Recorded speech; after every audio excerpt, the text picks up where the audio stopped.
Hello everyone and welcome back to the Cyclocross Social Podcast.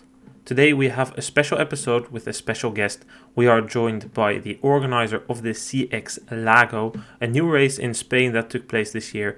Marcos Fernandez is joining us. Marcos, thank you for being with us today. How are you doing? Hello, Noah. Thank you for inviting me to the podcast. It's a very pleasure for us to have this space with you. Could you shortly introduce yourself and the race that you organized to our listeners? Yes, I am the president of the Deportes Club that the name is As Pontes, is the place where we are. And I am the president of a group of cyclocrossers. We are racers. So you are the president of the As Pontes Cyclocross and Cycling Club. This year you organized the CX Lago. Could you tell us what made this race special? It was a new race on the calendar. Well, what can you tell us about the race? Our race is a different race in our country because we have different surface that is not easy to find here. So a unique race. It was new, it was broadcasted, and it looked beautiful next to the lake and with the sand there, as you say, something you don't see too often, this type of loose sand. How did you come with the idea to start organizing a cyclocross race? Okay, the idea comes from a group of runners from our club, including myself, who we participate in many events throughout Spain and Galicia. We know we have some qualities for this sport. We have mud, forest, sand, we believe that our lake was the ideal host to a cyclocross event. Also, we believe that the area was good for making this type of event that we can show to the rest of Europe. We think that we can do something that this event in Europe, no? Yeah, it was definitely a unique course. Also, one of the first few races to throw away the pinwheel and make them ride through the CX thing and then have it captured beautifully with the drone. That certainly got a lot of attention.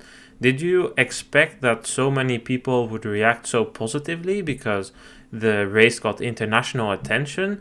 Many people were watching also from outside of Spain and they were really impressed by the course. Yes.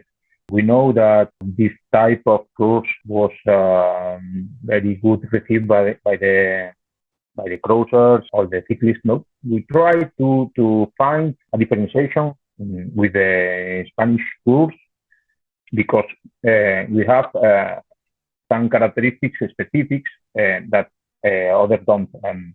The sand, the lake, the forest. We believe this first edition has been a success. And the riders, other organizations, federations, UCI commissioners, the media, everyone in general didn't know the lake. It's a great discovery for everyone. It is true that in Galicia we are not used to a race with such a high deployment of media, but taking into account that this race would be broadcast by television, considered it necessary to carry out a good staging for this occasion. The feedback was very good. The Council of As Pontes or the Federation, we have some look because we have been possible with the cyclists like Felipe Orts or Lucia, Kevin Suarez, Jordan Laurison, very important riders that we can take in the first race that the United States is important for us. So it's definitely fair to conclude then that this was a bit above the expectation, judging by what you said, but you knew you had some good stuff, and it's certainly nice to hear that you're working with the riders and consolidating with them. What do you need? I definitely had a good start to this with Felipe Orts, Suarez Fernandez, just the riders you mentioned there. Great to hear that you're working with them to try and improve the course a bit more. So after such a good first edition, what does the future bring? Is there any plans already for next year? At the beginning, we need to consolidate the event. This is a key factor. As I said, we are a small sport club. We depend on our assistance for the financing in local administration. This point is fixed, and the support is total from the town hall and the Galician Cycling Federation that support us in everything that they can, and the administrative matters. So we believe that the correct path is consolidate the event internationally. Good level rider can have a good course. It's important to maintain this week of Spanish cyclocross at the beginning of the calendar with the rest of the organization, because we have a lot of points, 50 points. It's important to consolidate here. Yes.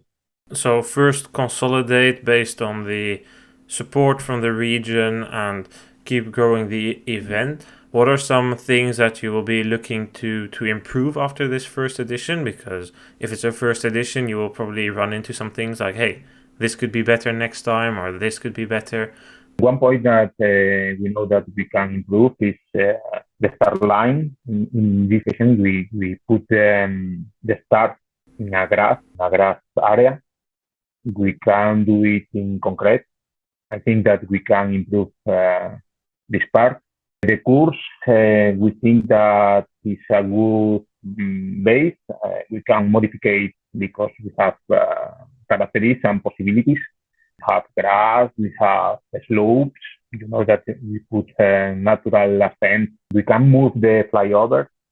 In this occasion, we put there to have some inertia to the second. I think that we can move to an extent to have some jumps or something like this. We want to maintain the C and the X. We can move in other area, but this is our signal. And I think, yes, we can improve some areas. We are very confident with the sound, 300 meters of sound. We only put 100. We can put more sound. Some small changes, but overall the theme was good.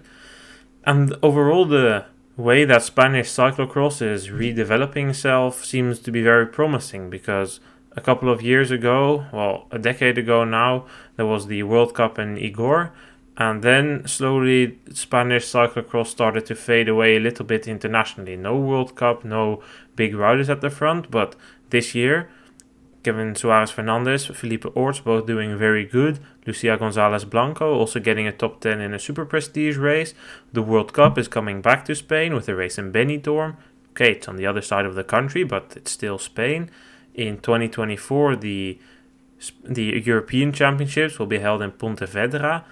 Are these all things and signs that you are also picking up that the situation in Spanish cyclocross is improving, and that can also help you boost your race and potentially secure a spot in the international calendar? And I mean, it doesn't have to be the World Championships or the World Cup, but just consolidate and grow further to become a bigger race, maybe a Spanish National Championship or the Spanish National Trophy Series or some other series that you might be wanting to join.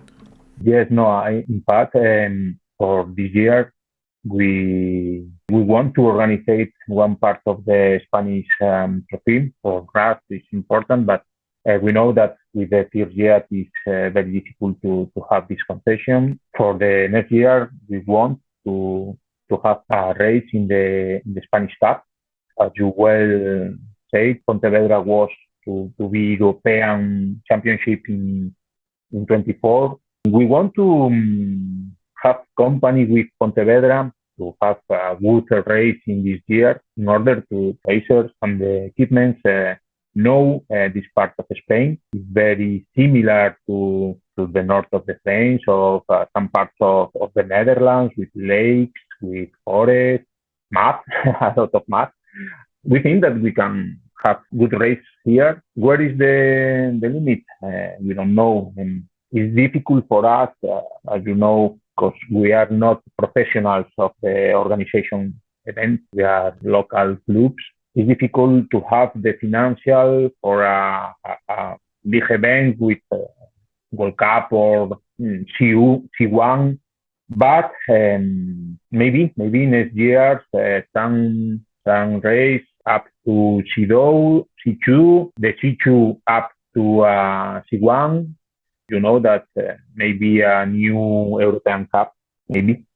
Yeah, really good bottom up approach, slowly, because for Belgian races it's much easier. You see a race like Maasmechelen, this is a town, they say we want a cross race, and the local community they put down hundreds of thousands of euros so they can join the World Cup, and it's a new cross immediately in the World Cup. But it's not that easy if you aren't in Belgium or the Netherlands. It's hard to find sponsors, it's hard to find the volunteers to help out, and well, you have found a great location, so I think it's a very wise decision to keep it slowly. First join the Spanish Cup, move up to the C1 category, and then see, well, indeed, this European Cup, it's something that we haven't discussed on the podcast, so I will explain it briefly for our listeners. A couple of seasons ago, I think in 2020, the UEC announced that they wanted to start a European Cup, and this was supposed to be, especially for the younger categories, not necessarily elite, a bit of a counterweight of the World Cup. So should be a second level tier, especially for juniors and nieuwelingen to race together, so they can have a secondary cup and some master events. That didn't get off the ground then, but indeed, as you say, they are looking to bring it back for next season. I have seen the bid book, and they are trying to, well, put new life into this idea, and we will see what comes from it. But that could indeed be a next step up, because from there, if you can keep improving every year, and who knows if there's new sponsors coming in or what it attracts Flanders Classics, if they are interested in keeping Spain on the calendar. We don't know if Benidorm will be there every year. It looks to be exciting for the first year, but who knows what the plans of Flanders Classics are with that race next year. We are working with Benidorm and promoting the event. It's looking promising, but again, there's no guarantees. Flanders Classics does 1 year contracts only, so who knows where they are next year. I think it could be a good step up, and I think, especially as you say, it's difficult to get the financial picture together and enough people. I must think that those two things are the most difficult things in climbing up the ladder and organizing bigger events. The finances, because for a World Cup, the budget should be probably around 300,000 euros, which is really a lot. It's a very high amount to a local club, and it's difficult for us. But as you well said, our objective is to have a good promotion category. This year we have the Italian selection, other equipment, powers. I think this is the way. Need to be careful, because with this type of financial, as you will say, that we can have 1 year and the next we don't have this opportunity. But we think that we have all the characteristics to continue with this type of event. Maybe if we have a Spanish Cup, it's important for us. Yeah, Spanish Cup is always a good level, and it's a very good step that the race was broadcasted, because it gives a good platform to the local sponsors, because I think the race was carried mostly by local sponsors, right? And the club, of course, but some local sponsors that helped. Yes, for us, this year is very important to have the television broadcast. It's the unique one event in our region, in Galicia, that will be television indirectly for the two elite race, women and men. Is the way that we need to continue, because our course is very easy to broadcast. It's an open area. You have the lake, the sand, and the grass. I think it's a very important addition to this sport. Without this, you don't know our race. Exactly, it's really a good step that it's possible, and of course, if you can get the finances around broadcasting as the first thing you should invest in, because it just gives you so much more exposure, and people will get talking about it based on what they see, and especially if you are racing at such a beautiful venue, people will like it. About the step to maybe a C1 race next year, are there many difficulties in changing from C2 to C1, or is it because you are organizing the race on a midweek day, there's basically no C1 race on that day, so it should be fairly easy if I know the regulations good enough, and it shouldn't be too much of an issue if I'm right. Yes, in fact, we are in conversations with the federation to move to the weekend. This is in order to make the things easier to the equipment. Maybe we can move to C1. The financial is similar, only more or less 10,000 euros. We need to think about the feedback of up to a C1 because we need to confirm some equipments or important races to have this move to C1. In this case, we need to have the conversations with the federation to have a close race with Pontevedra. That is our important event here. This is important. Well, as we are nearing the end of the things I had to discuss, I basically have one more question left. You say that you don't know where the limit is, but if you were to say, well, this race can continue for 10 years, and in an ideal world, where do you see the race in 10 years? A good question, Noah. We need to consolidate. And in 10 years, as you will say, some local race that this weekend in, what is the name for the World Cup last weekend? I don't. Beekse Bergen? It's a difficult name for us. It's a little town. It's similar like us. We don't know. We have the financial. Maybe we need to have a big sponsor, big marks that can implicate with us. The other part, I think, is not difficult because we have a very important point that is the course. The course is a very high level here. I think it's the best area in our region to have a cyclocross race with big events because we have parking, we have airports close, we have 3 airports in our area. It's an area with all Spain have a tourist attraction. This is something that the event needs to have, and we have it. We will see, but we don't have any limit.